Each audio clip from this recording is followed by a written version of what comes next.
काशी के बाद ऋषिकेश की यात्रा। क्या लिखा था जीवन में कुछ पता नहीं है, लेकिन काशी से आने के बाद सब बदल सा गया है। जिंदगी में एक ठहराव सा आ गया है।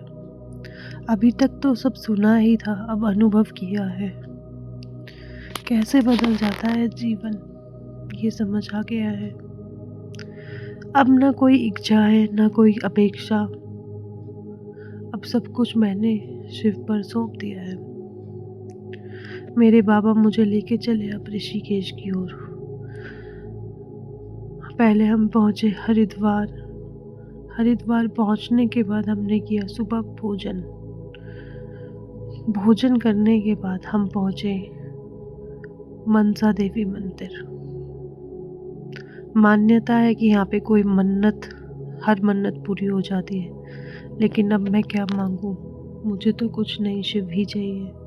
मुझे मेरे बाबा चाहिए। उसके बाद मैं पहुंची दक्षेश्वर मंदिर, जहाँ मेरे शिव का सती के प्रति प्रेम झलकता है। वहाँ से पहुंचे ऋषिकेश। ऋषिकेश पहुंचने के बाद हम पहुंचे परमार्थ आश्रम, जहाँ की आरती बहुत ही खूबसूरत थी। पता नहीं, एक अलग सा अनुभव था। मेरे बाबा ने मुझे कहा, मैं गोवा जा रही थी और कहा मुझे ऋषिकेश बुलाया। और इस यात्रा में इतना आनंद आया।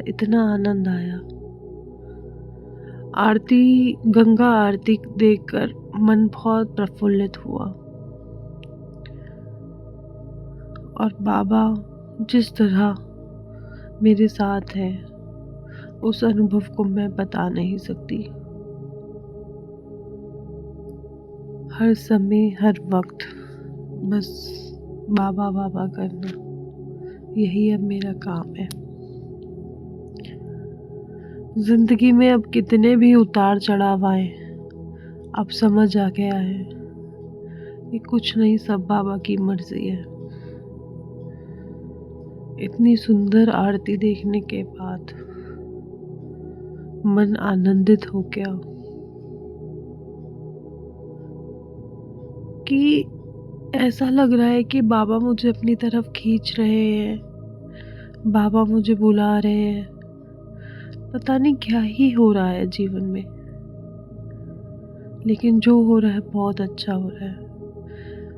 2025 जिंदगी में बहुत कठिनाई आई, बहुत कुछ हुआ, लेकिन बाबा का साथ नहीं छोड़ा। ये शायद मेरी आखिरी यात्रा थी 2025 की, जिसने मुझे पूरी तरीके से झकझोर के रख दिया। सुबह 3-3:30 बजे उठने के बाद इस तरीके का नज़ारा था। बहुत से सवाल उठे मन में, बहुत जवाब भी मिले। समझ आया कि जीवन में कुछ नहीं, बस बाबा ही अपना है।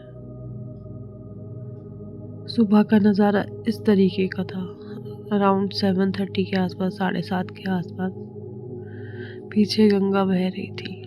इतनी सुंदर, इतनी पवित्र, इतनी पावन। उसके बाद इंटरनेशनल मेडिटेशन डे था। मैंने थोड़ा मेडिटेट किया, अपने प्रभु को याद किया। ऐसा लग रहा था जैसे हवा में भी वही एक स्वर गूंज रहा है,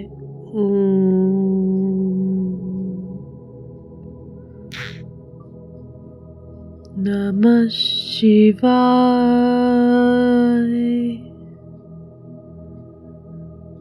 इतना सुंदर था ऋषिकेश, मैं कैसे बयां करूं। नमः शिवाय।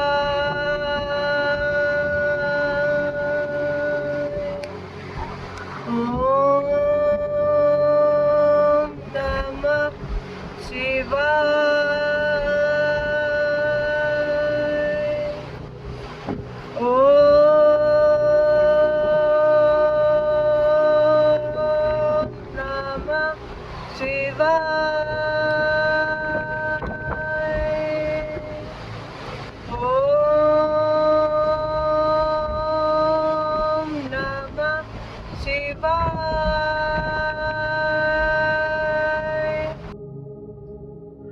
फिर गंगा जी को प्रणाम किया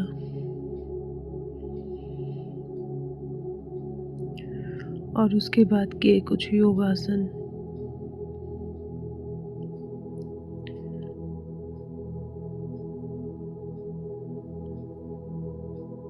समय गुजरता जा रहा था।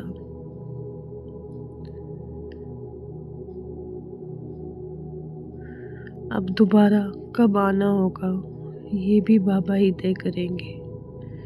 मेरी अगली यात्रा क्या होगी वो भी बाबा ही तय करेंगे।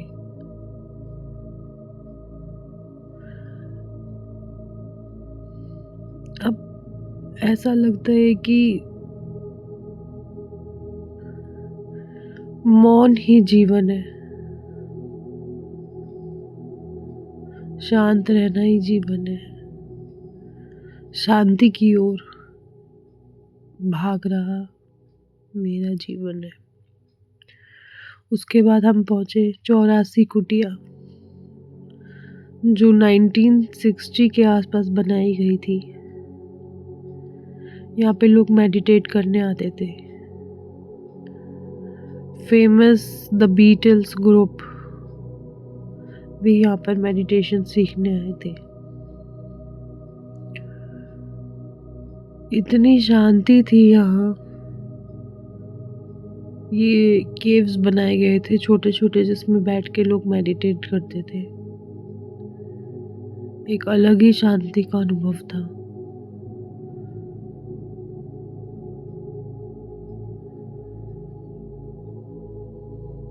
मैं हमेशा खींची चली आऊँ इस तरफ जिस तरफ मेरे पापा हो। अगली यात्रा क्या तय करेंगे वो मेरे लिए, ये उन्हीं को पता है। मैं तो कुछ भी नहीं तेरे बिना, तू ही मेरा अपना है। जीवन में अगर संघर्ष भी है तो वो कुछ नया सिखाने के लिए है। हमारे अंदर इतनी शक्तियां छुपी हुई हैं, बस वो बताने के लिए है।